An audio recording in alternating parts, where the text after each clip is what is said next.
Seja muito bem-vindo à nossa escola bíblica online.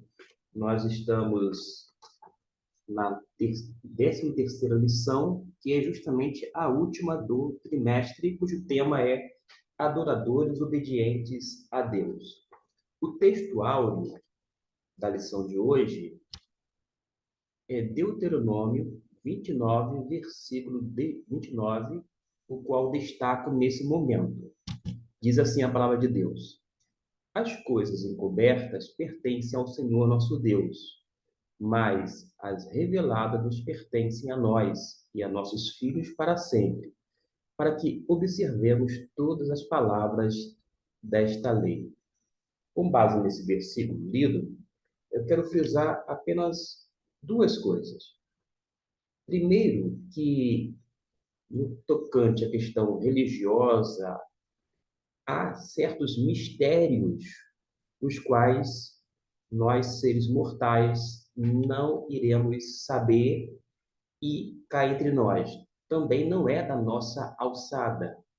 Pertence unicamente ao Deus Criador, que é um ser absoluto e que tem todo poder e detém, portanto, esse desejo de não revelar aos seus certas coisas concernente à sua própria pessoa ou às coisas relacionadas ao próprio Deus. A segunda coisa é que as coisas reveladas pertencem a nós e nós temos a Bíblia como revelação completa, não apenas o Antigo Testamento, mas também o Novo Testamento. Desta maneira, nós precisamos entender que a Bíblia é a mensagem de Deus para o homem, porque nela Deus se revela e mostra todas as coisas as quais julgou importantes e necessárias para a humanidade. Dito isto, nós vamos trabalhar então essa questão relacionada aos adoradores obedientes a Deus. Observe que nós precisamos compreender que o verdadeiro adorador obedecerá à palavra de Deus como revelação que Deus mesmo fez de sua vontade. Eu sempre saliento que o Espírito Santo de Deus vai guiar, vai orientar, vai sinalizar ou ainda apontar para a palavra de Deus e não necessariamente para revelações odiernas, isto é, estas revelações contemporâneas que não se encontram nas Escrituras Sagradas. Note bem, algumas pessoas correm atrás de todo tipo de revelação, mas muitas das vezes deixa a Bíblia, que é a revelação completa, como um plano secundário, ou seja, a Bíblia não requer e não recebe uma atenção destas pessoas. Por isso, a gente precisa frisar que a Bíblia é a palavra de Deus ao homem. Quer ouvir Deus falar? Abra a Bíblia, leia, porque certamente ele deixará uma mensagem impregnada na sua mente e no coração, mediante o teor já devidamente registrado. Outra coisa que eu preciso dizer é que nós precisamos comprometer-se em não se render àqueles que andam na contramão da instrução da palavra de Deus. Existem pessoas, até mesmo nos guetos religiosos ou nos arraiais religiosos, que vão em direção contrária à Bíblia Sagrada. Ora, a gente não tem que, vou dizer assim, ir a favor da maré, porque todo mundo está indo. Muitas das vezes, a gente vai se ver literalmente nadando contra a corrente, porque há uma tendência das pessoas buscarem instrução fora da palavra de Deus, mas nós não podemos agir da mesma maneira. Precisamos buscar não apenas a instrução espiritual, mas a direção do alto mediante as Escrituras Sagradas. Dito isto, a gente pode trabalhar alguns versículos da palavra do Senhor. Vejamos aqui na introdução. O autor da revista diz assim: ao chegarmos a este ponto de nossos estudos do Pentateuco, podemos declarar que algumas coisas já não nos pertencem mais. E olha só o que ele vai frisar. Não nos pertence, como povo de Deus, a atitude de rebeldia contra o Senhor, nem mesmo a rebeldia contra aqueles líderes que Deus tem colocado diante de nós. Não nos pertence mais a prática da murmuração, nem um estado de, quanto mais de descontentamento com o que temos até agora, piorados com lembranças de certos benefícios aparentes no passado, ainda que sob o jugo da servidão ao pecado. Não nos pertence mais a adoração contaminada pelos ritos mundanos, marcados pelo sensacionalismo e pela superficialidade.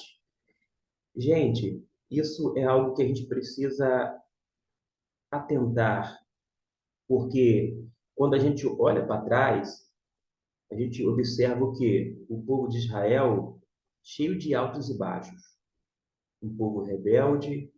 O próprio líder Moisés chamou o povo de rebeldes. Deus, por sua vez, no Antigo Testamento, chama o povo, e ele diz com todas as letras: este povo é de dura cerviz.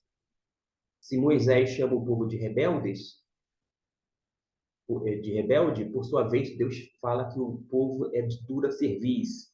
A gente nota muita murmuração, esse descontentamento por parte do povo, sempre lamentando, reclamando. A gente vai observar em alguns momentos a adoração um tanto contaminada naquela expressão que nós utilizamos comumente, chamada fogo estranho. Tem muita coisa que não tem nenhum respaldo bíblico, mas as pessoas fazem. Tem muitas coisas no culto que deveriam ser desconsideradas porque nada mais, nada menos se torna uma afronta contra a santidade de Deus, entre outras coisas. E depois desta introdução, ele vai falar justamente sobre a necessidade da obediência. O que todos nós precisamos entender e conceber na nossa mente, no nosso coração, é que precisamos ser obedientes. E a obediência, a proposta aqui, é o estilo de vida do verdadeiro adorador. É isto que a gente precisa entender. Nós temos alguns exemplos no Deuteronômio, capítulo 27. Vamos fazer a leitura de alguns versículos para a gente nos situar. Deuteronômio 27, versículo 1 em diante, a gente vai observar que Moisés, com os anciãos de Israel, deu ordem ao povo dizendo: guardai todos estes mandamentos que eu vos ordeno.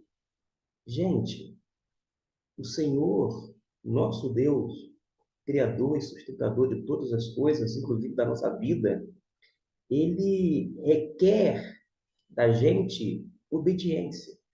E o verdadeiro adorador vai obedecer a palavra de Deus como revelação que Deus mesmo fez de sua revelação e vai fazer sob a orientação do Espírito Santo de Deus.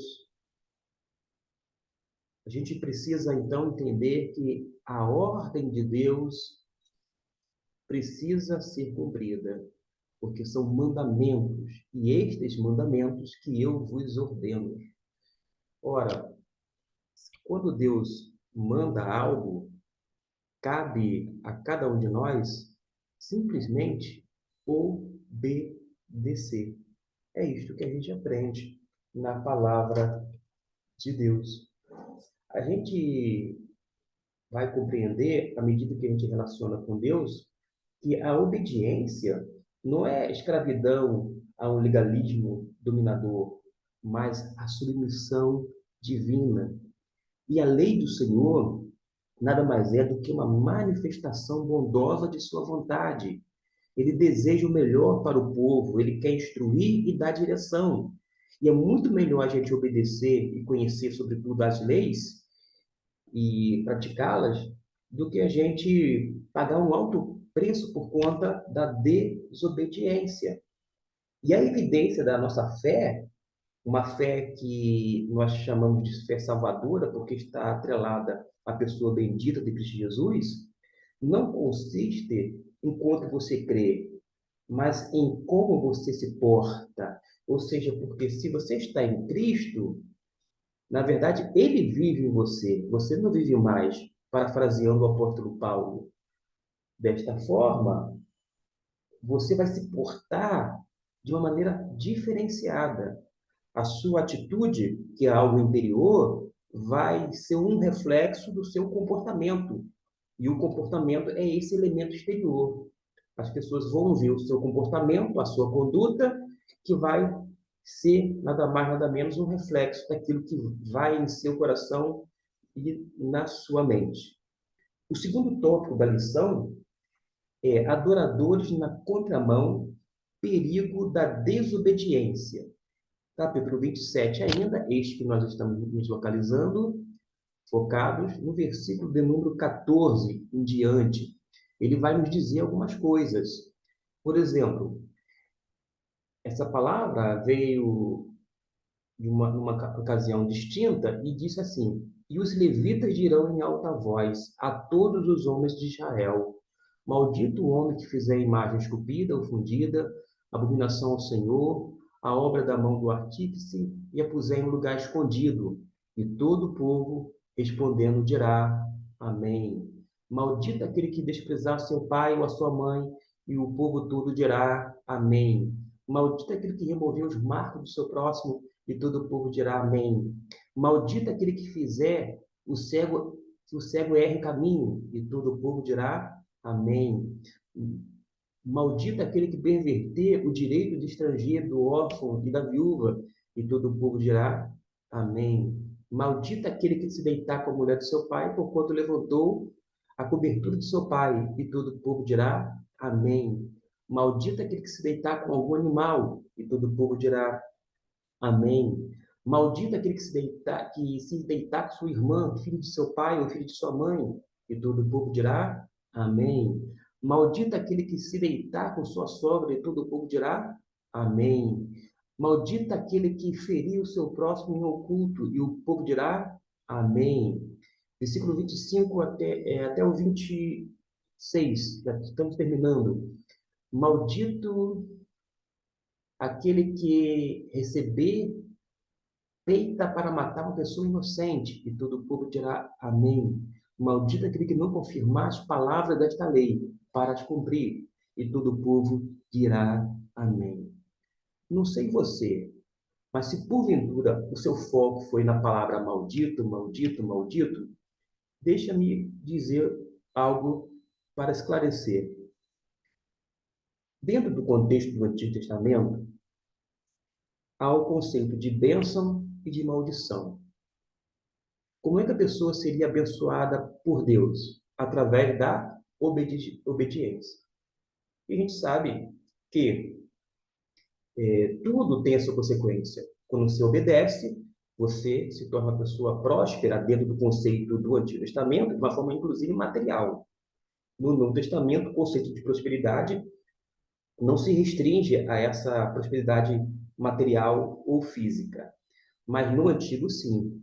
Então está condicionado bênção à obediência e vice-versa. Da mesma forma, se a pessoa age em desobediência, contrariando a vontade de Deus, ela se encontra num estado de maldição. Por isso, muitas vezes aqui a gente leu maldito aquele que fizer isto ou aquilo outro, para mostrar a necessidade de não fazer tais coisas. Por quê? Vejamos, a gente não pode fazer com que o cego venha errar o caminho.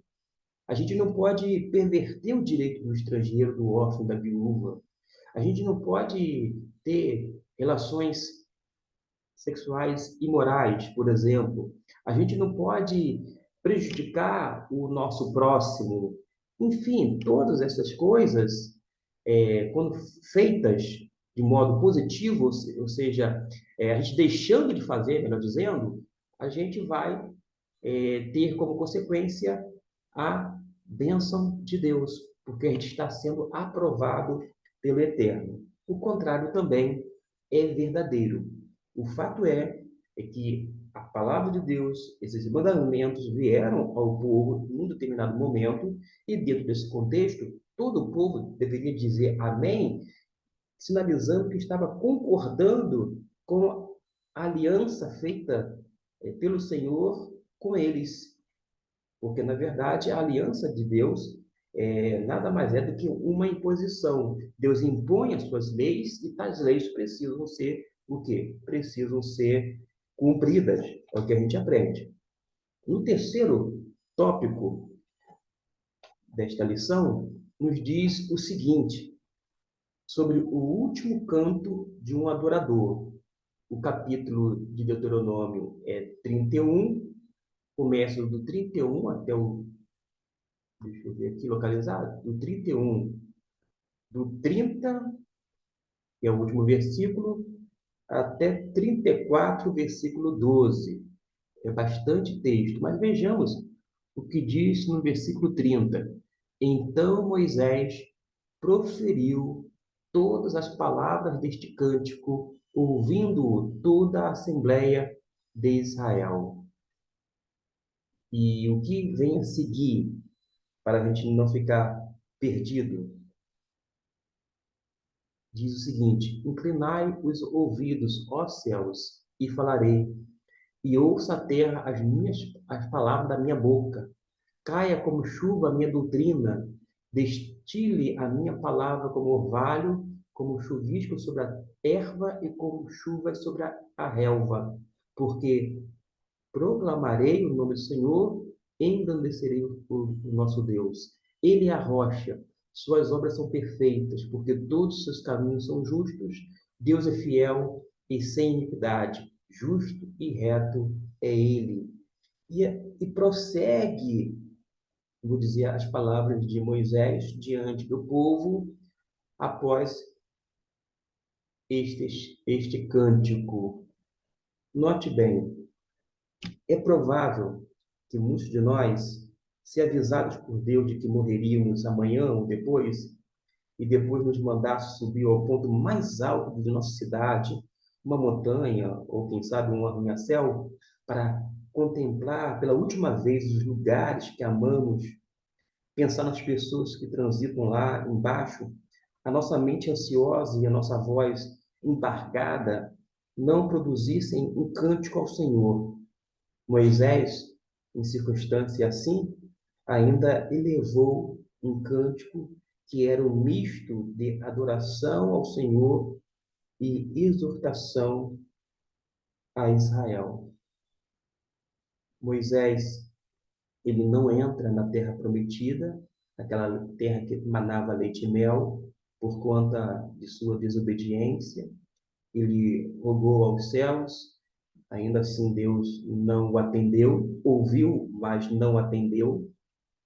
Ele se contenta no Senhor, ele viu a glória de Deus em diversos momentos na sua vida e também em seu ministério, mas neste último ato, vou dizer assim, ele adora ao Senhor e ele aproveita para exortar o povo de Deus. É isto que a gente aprende quando a gente estuda não apenas o Pentateuco, mas de uma forma específica Deuteronômio, através dessa repetição das leis, já num outro cenário, num outro momento, ou seja, quando o povo está prestes a entrar na terra prometida, a terra de Canaã. Prezado internauta, eu não sei o que chamou mais atenção, quer nesta lição ou nas outras 12. O total são de 13. Mas Deus deu uma ordem a Moisés. E sabe o que ele fez? Ele cumpriu. É verdade que Moisés não foi 100% perfeito, assim como nós não somos. Mas que posição devemos assumir diante das ordens de Deus. A gente precisa pensar seriamente nisto, porque Moisés foi avisado por Deus que morreria sem entrar na terra prometida. E mesmo assim, ele levou um cântico que era um misto de adoração e exortação a Israel. Três assuntos principais dominam a alma do grande trovador: a justiça de Deus, a retidão de Deus e a vileza do pecador e a soberania de Deus. E neste cântico, Moisés ocupa de uma forma demorada na consideração da rebeldia do povo contra o Senhor. Que nós possamos ter aprendido algo em relação a esse estudo do Antigo Testamento, de uma forma específica, o Pentateuco. Que a gente possa, hoje, como Igreja de Jesus, não continuar sob aquela ameaça da contaminação com o paganismo, adotando ritos e práticas pagãs e com o mundanismo, relaxando-se no seu cuidado com a pureza, com a reverência e com a santidade em seu meio. E por conta disto, que Deus venha ter misericórdia de nós. E apesar de todo o desconforto de uma jornada cheia de tropeços, intrigas e rebeldia, Moisés ele vai encerrar o seu ministério sem lamentação ou amargura. O seu canto derradeiro, último, portanto, foi de um general vitorioso e conclui com as palavras de esperança e otimismo para o povo. Que nós venhamos, como professores de Bíblia da Escola Bíblica Dominical, aprender com Moisés a manter tal atitude de adorador fiel e sincero. Não necessariamente perfeito, mas fiel e sincero. E que, ao encerrarmos a nossa jornada, façamos com hinos de louvor e gratidão ao Pai eterno.